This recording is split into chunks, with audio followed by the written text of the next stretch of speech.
Pour revenir en fait au début de ce que tu avais dit, concernant le développement web, vu que je fais du développement web.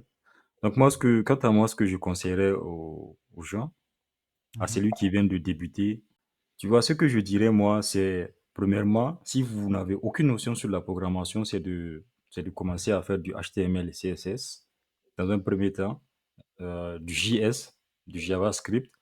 Maintenant, vous vous habituez, il faut créer des petits projets pour vous familiariser en fait avec le HTML et CSS parce que c'est très important de faire du HTML, d'avoir les notions du HTML et CSS quand tu veux être développeur web parce que il y a beaucoup de, il faut que les plateformes que tu crées soient responsives, que ça soit adaptable à tout, en fait, à tous les écrans et tout ça là. Donc ça, c'est très important quand tu es développeur web. Donc JavaScript aussi pour te permettre d'avoir du dynamisme sur ton site web.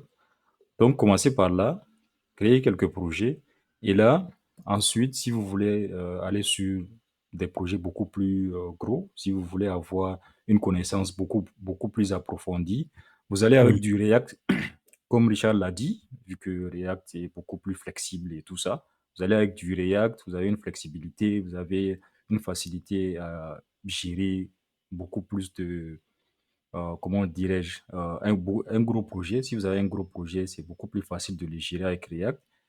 Et ou si vous voulez, vous allez avec Angular, comme Richard l'a dit, et je vais le laisser continuer sur les détails par rapport à Angular et ce qui suit.